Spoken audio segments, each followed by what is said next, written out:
ఎన్నో వందల సంవత్సరాలుగా ఒక పెద్ద మిస్టరీగా మిగిలిపోయిన ఈ సేలింగ్ స్టోన్స్ మిస్టరీని నేను ఈరోజు ఎక్స్పోజ్ చేయబోతున్నాను. మరి ఇంకెందుకు ఆలస్యం, let start our episode. Hi everyone, this is Vikramaditya and welcome to my channel. కాలిఫోర్నియాలోని డెత్ వ్యాలీ ఎంతో సుందరమైన ప్రదేశం. దాన్ని ల్యాండ్ ఆఫ్ మిస్టరీస్ అని పిలుస్తారు. దానిలో అతిపెద్ద మిస్టరీ ఈ సేలింగ్ స్టోన్స్. సేలింగ్ స్టోన్స్ అంటే 300 కేజీల కన్నా ఎక్కువ బరువున్న రాయిలు.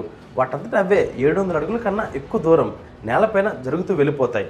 అవి ఎలా అంత దూరం ప్రయాణిస్తున్నాయో కొన్ని వందల సంవత్సరాలుగా మిస్టరీగా మిగిలిపోయింది. ఇది ఎందుకెంత పెద్ద మిస్టరీ అయిందంటే ఈ రోజు వరకు ఈ రాళ్ళు కదలడం ఎవరు చూడలేదు. అయినా అవి కదిలినట్టు ఎలా తెలుస్తుందంటే అవి ప్రయాణించినంత దూరం దాని యొక్క జాడ కనిపించడం వల్ల. అయితే ఇప్పటికీ ఇవి ఎలా కదులుతున్నాయి అని అడిగితే డిఫరెంట్ థియరీస్ వినబడతాయి. వాటిలో మొదటిది ఏలియన్స్. ఏలియన్స్కి ఏమైనా పని లేదా? భూమి మీదకి వచ్చి వాళ్ళు రాళ్ళు జరుపుకుంటూ కూర్చుంటారా? ఖచ్చితంగా ఏలియన్స్ కాదు. కొంతమంది ఇవి గట్టిగా వీచిన గాలి వల్ల కదులుతాయి అని అంటారు. కానీ గాలికి జరగడానికి ఇవి దుమ్ము కాదు, 300 కేజీల కన్నా ఎక్కువ బరువు ఉన్న రాళ్ళు. కొంతమంది గ్రావిటీ వల్ల అని అంటారు. నిజానికి ఈ రాళ్ళు ఎప్పుడు సౌత్ నుండి నార్త్ వైపుకు జరుగుతాయి. కానీ సౌత్ కన్నా నార్తే కొంచెం ఎక్కువ ఎత్తులో ఉంటుంది కాబట్టి గ్రావిటీ ఖచ్చితంగా కాదు. ఇంకొంతమంది అతీంద్రియ శక్తులు, దెయ్యాలు, దేవుళ్ళు అని చెప్తారు. పాపం వీళ్ళు అమాయకులు. దేనినైనా దెయ్యాలతో లేదా దేవుడితో ముడిపెడుతుంటారు. కానీ అవి కూడా కాదు. మరేంటి? ఇవి వాటంతటా అవే కదులుతున్నాయా లేదా ఎవరైనా జరుపుతున్నారా అని తెలుసుకోవాలంటే ఒక సీరియల్ ఆర్డర్లో వెళ్ళాలి. మొదటిగా ఈ రాళ్ళు కదలడం ఇప్పటి వరకు ఎవరు చూడలేదు. ఎందుకనంటే ఈ డెత్ వ్యాలీకి వెళ్ళాలంటే ఎన్నో గంటలు కారులో ప్రయాణం చేసి ఆ తర్వాత కొన్ని కిలోమీటర్లు నడుచుకుంటూ వెళ్ళాలి. అలా వెళ్ళడానికి అనువైన సమయం సమ్మర్. సో జనాలు కేవలం మార్చి నుండి సెప్టెంబర్ వరకే వస్తారు. మార్చి నుండి సెప్టెంబర్ వరకు ఎవరు వీటిని కదలను చూడలేదు. అంటే రాళ్ళు జరుగుతున్నవి కేవలం నవంబర్ నుండి ఫిబ్రవరి మధ్యలోనే. రాళ్ళన్నీ సౌత్ నుండి నార్త్కి జరుగుతున్నాయి. అక్కడ ఎన్విరాన్మెంట్ని టెస్ట్ చేయగా ఎయిర్ ఎక్కువగా సౌత్ నుండి నార్త్కి వీస్తుందని తెలుస్తుంది. సో గాలికి దీనికి ఏదో సంబంధం ఉంది. కానీ పూర్తిగా గాలి వల్ల కదలట్లేదు.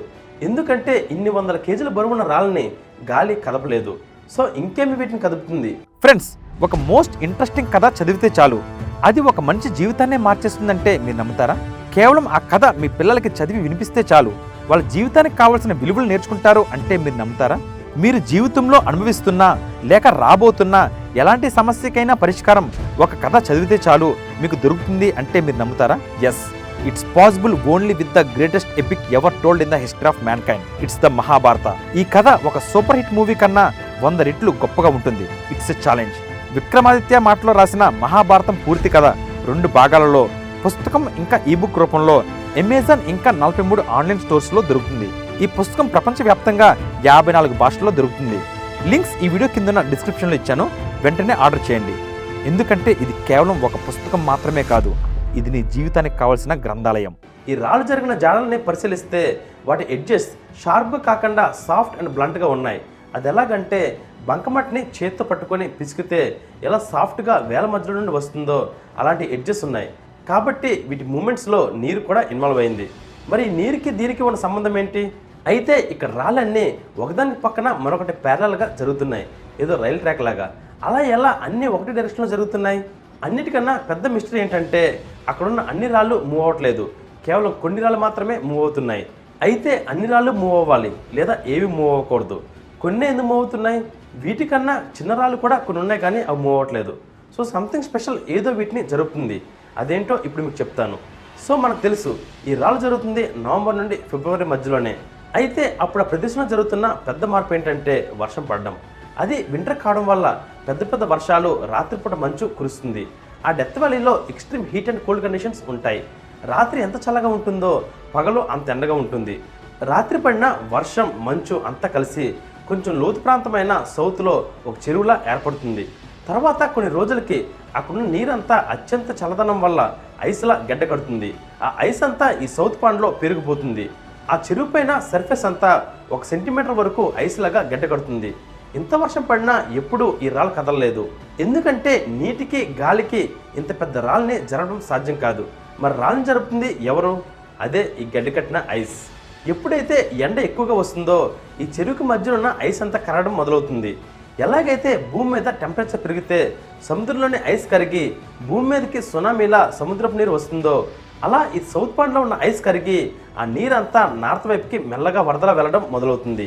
అయితే ఈ నీటితో పాటు వందలాది మీటర్లలో నీటిపైన వ్యాపించి ఉన్న ఐస్ లేయర్ అంతా సౌత్ నుండి నార్త్కి గాలి వల్ల అదే దిశగా కొంచెం వేగంగా కదులుతుంది. అయితే ముందుగా నీరు వచ్చి ఈ రాళ్ళ కింద ఉన్న మట్టిని తడవడం వల్ల ఆ మట్టి కొంచెం నాని మెత్తగా బురదలా మారుతుంది. అప్పుడు ఈ పెద్ద ఐస్ లేయర్స్ ఈ రాళ్ళను తాకి వాటిని జరుపుకుంటూ ముందుకు నెడతాయి. అప్పుడే ఈ రాళ్ళు ముందుకు జరిగినట్టు వెళ్తాయి. అయితే ఈ ఐస్ లేయర్స్కి ఏ రాళ్ళు అయితే అడ్డుగా ఉంటాయో ఆ రాళ్ళు మాత్రమే అవి కదుపుతాయి. అందుకే కొన్ని రాళ్ళు మాత్రమే కదులుతాయి, కొన్ని రాళ్ళు కదలవు. తరువాత ఎండ వల్ల నీరంతా ఇంకిపోయి ఆ నేలంతా ఎండిపోయి ఈ రాళ్ళ జాడలు బయటకు కనిపిస్తాయి. సో ఈ రాళ్ళు జరగడం కారణం కేవలం ఐస్ మాత్రమే. ఫ్రెండ్స్, నెక్స్ట్ ఎపిసోడ్లో కంటెంట్ వేరే లెవెల్లో ఉంటుంది. Don't miss it. నేను రాసిన మహాభారత పుస్తకాన్ని ఇప్పుడే ఆర్డర్ చేయండి. లింక్స్ ఈ వీడియో కింద ఉన్న డిస్క్రిప్షన్లో ఇచ్చాను. అలాగే ఇప్పటి వరకు నా ఛానల్ని మీరు సబ్స్క్రైబ్ చేసుకుని ఉండకపోతే వెంటనే సబ్స్క్రైబ్ చేసుకోండి. Till then take care.